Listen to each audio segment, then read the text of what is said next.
5 মিনিটে 2 গোল দিয়ে সেমিফাইনালে গেল আর্জেন্টিনা। 112 মিনিটে যেখানে 1-1 সমতা, সেখান থেকে 3 পিস দিয়ে জিতলো আর্জেন্টিনা। আলভারেজের জাদুকরী গোলের পর গোল করেছেন মার্টিনেজ। 10 জনের দল নিয়ে নিঃশ্বাস তুলেছে সুইসরা। তবে বেলা শেষে ওস্তাদের মার শেষ রাতে আরো একবার আর্জেন্টিনা জিতল শেষ সময়ের গোলে। আলভারেজ অ্যালিস্টার লাউতারোর গোলে আর্জেন্টিনার সেমিফাইনাল নিশ্চিত হওয়ার ম্যাচ নিয়ে থাকছে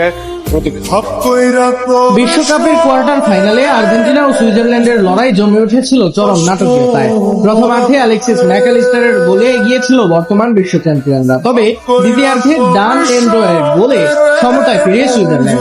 ম্যাচ যখন নতুন করে উত্তেজনার চূড়ায়, ঠিক তখনই লাল কার্ডের ঘটনায় পাল্টে যায় পুরো সমীকরণ। 72 মিনিটে ব্রিল এমবো মাঠ ছাড়ায় শেষ প্রায় 20 মিনিট 10 জনের দল নিয়েই খেলতে হয় সুইসদের। কনসাস সিটির ম্যাচে প্রথমার্ধে শুরু কাজে লাগিয়ে এগিয়ে যায় আর্জেন্টিনা। মেসির নিখুঁত কর্নার থেকে দুর্দান্ত হেডে জালের দেখা পান অ্যালেক্সিস ম্যাকঅ্যালিস্টার। গোলের পর সুইজারল্যান্ড বলের দখল ধরে রাখলেও সংগঠিত রক্ষণ ও দ্রুত পাল্টা আক্রমণে প্রতিপক্ষকে চাপে রাখে লিওনেল স্কালোনির দল।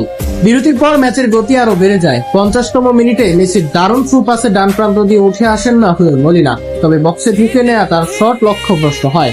3 মিনিট পর মেসির কর্নার থেকে আবারও সুযোগ তৈরি হলেও এনজো ফার্নান্দেজের হালকা ছোঁয়া কাজে লাগাতে পারেনি আর্জেন্টিনা। অন্যদিকে গোল শুধু মরিয়া হয়ে ওঠে সুইজারল্যান্ড। 65তম মিনিটে ডান এন্ড্রয়ের শক্তিশালী হেড অসাধারণ দক্ষতায় ফিরিয়ে দেন এমিলিয়ানো মার্টিনেজ। 1 মিনিট পর আবার 30 গজ দূর থেকে গ্রানিট জাকার জোরালো শট নিরাপদে সামলে নেন আর্জেন্টাইন গোলরক্ষক। তবে ক্রমাগত চাপের ফল পেয়ে যায় সুইসরা। 67 মিনিটে রিকার্ডো রদ্রিগেজের সঙ্গে দৃষ্টিনন্দন 1-to-1 পাসে আদান প্রদানের পর ডিবক্সের ঢুকিয়ে পড়েন ডান এন্ড্রয়ে। এরপর কাছের পোস্ট লক্ষ্য করে নেন শটে মার্টিনেজকে পরাস্ত করে ম্যাচে 1-1 সমতা ফেরান তিনি।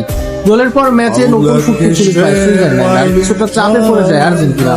সমতা ফেরার পর দুই দলের খেলোয়াড়দের মধ্যে উত্তেজনা বাড়তে থাকে। 69 মিনিটে লিয়ান্দ্রো প্যারাদেস হলুদ কার্ড দেখেন। এর কিছুক্ষণ পরই ঘটে ম্যাচের সবচেয়ে আলোচিত ঘটনা। প্যারাদেসের সঙ্গে সংঘর্ষে রেফারির কঠোর সিদ্ধান্ত দিলেও ভিডিও সহকারে রেফারির পরামর্শে পুনরায় ঘটনাটি পর্যবেক্ষণ করেন।